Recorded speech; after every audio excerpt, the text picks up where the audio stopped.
నిర్మల్ జిల్లాలో municipal new master plan రద్దు మళ్లీ తెరపైకి వస్తోంది.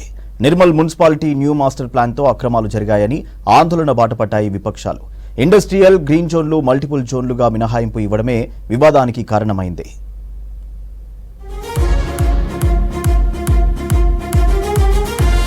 నిర్మల్ జిల్లా 2016 అక్టోబర్లో ఏర్పడింది. నిర్మల్ పట్టణంలో 92,000 మంది ఓటర్లు ఉండగా సుమారు 1.50 వేల మంది జనాభా నివసిస్తున్నారు. జనాభా విస్తరణతో పరిసర గ్రామాలు మున్సిపల్ పరిధిలోకి వస్తున్నాయి. నిర్మల్ సుమారు 6 కిలోమీటర్ల పరిధి మేరకు విస్తరించి ఉంది. 20 సంవత్సరాల క్రితం మాస్టర్ ప్లాన్ అమలు పరచాలని నిర్ణయించారు. అప్పటి జనాభా నిష్పత్తి ప్రకారం రెవెన్యూ డివిజన్ పరిధి మేరకు మాస్టర్ ప్లాన్ తయారు చేశారు మున్సిపల్ ఆఫీసర్లు.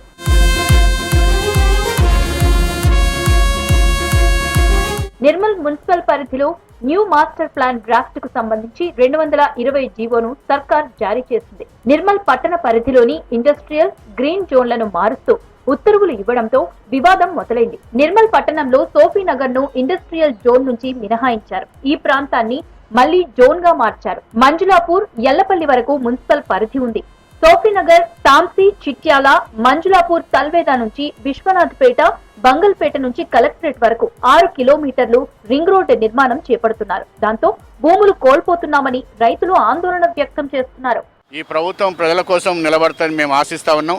ఈ మాస్టర్ ప్లాన్ ఏదైతే ప్రజలందరూ కూడా మున్సిపాలిటీలో కూడా దాని మీద తీర్మానం చేసి ప్రభుత్వానికి నివేదించిన పరిస్థితి ఉంది కాబట్టి దాన్ని వెనుక తీసుకుంటుందని ఆశిస్తున్నాం. తప్పకుండా తీసుకోవాల్సింది కూడా మేము డిమాండ్ చేస్తున్నాం.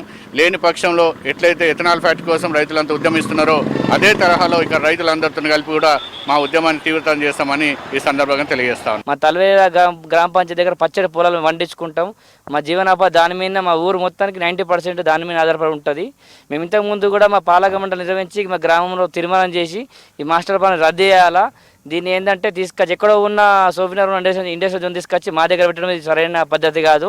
ఇప్పటికైనా వచ్చిన ఈ కాంగ్రెస్ ప్రభుత్వం కూడా దీని గురించి చిత్తశుద్ధి పెట్టి ఆలోచించి ఇక్కడ ఉన్న మాస్టర్ ప్లాన్లను ఇక్కడ ఇండస్ట్రియల్ జోన్ తీసేయాలని చెప్పేసి కోరుతున్నాము. న్యూ మాస్టర్ ప్లాన్ జీవో 220లో ఇండస్ట్రియల్ జోన్ పై పలు సవరణలు చేశారు. 20 ఏళ్ల క్రితం అప్పటి జనాభా నిష్పత్తి ప్రకారం ఇండస్ట్రియల్ జోన్ గా మార్చినట్లు అధికార పార్టీ ప్రజాప్రతినిధులు ప్రకటిస్తున్నారు.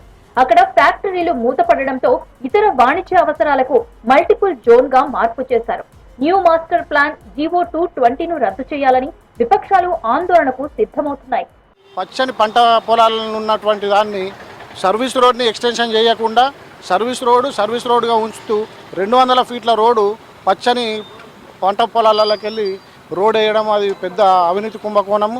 మళ్ళీ ఆ రోడ్డుకి అటుపక్క ఇటుపక్క ఉన్న భూములు మొత్తం ఇండస్ట్రియల్ ఏరియా మార్చేసి మళ్ళీ ఆ పక్క భూముల్ని కూడా కబ్జా చేసే కార్యక్రమం ఉన్నదన్నది రైతులకు అందరికీ అది పెద్ద ఎత్తున పోరాటం కూడా జరిగింది.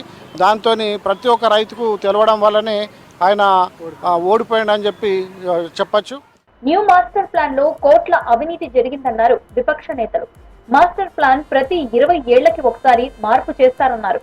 మాస్టర్ ప్లాన్ కొత్త మాస్టర్ ప్లాన్ రాకుండా ఏదైతే పాత మాస్టర్ ప్లాన్ ఉన్న తప్పులు ఇప్పుడు ఏదైతే ముఖ్యంగా ఇప్పుడు మాస్టర్ ప్లాన్ విషయంలో అంత ఎందుకు అవసరం వస్తుందంటే గతంలో మాన్యువల్ పర్మిషన్స్ ఉండే, ఇప్పుడు అన్ని ఆన్లైన్ పర్మిషన్ చేసిండ్రు. ఏదైతే మంజలాపూర్ ఉన్నదో అది ఇండస్ట్రియల్ జోన్లో పడ్డది. ఆ ఇండస్ట్రియల్ జోన్ మాకు తెలియకుండా చివరి మూమెంట్లో అది యాడ్ చేయడం జరిగింది. ప్రభుత్వ పరంగా నేను కోరుతా ఉన్నా, ప్రభుత్వం కూడా ఏదైతే హైదరాబాద్లో కూర్చొని వాళ్ళకి ఇంత పర్సెంటేజ్ ఉండాలని అన్నప్పుడు అధికారులు ఏం చేస్తారంటే ఆ పర్సెంటేజ్ను సమకూర్చుకోవడానికి ఎక్కడో ఒక చోట ఈ జోన్స్ పెట్టడం జరుగుతున్నది. న్యూ మాస్టర్ ప్లాన్ రద్దు చేయాలని డిమాండ్ వ్యక్తమవుతోంది.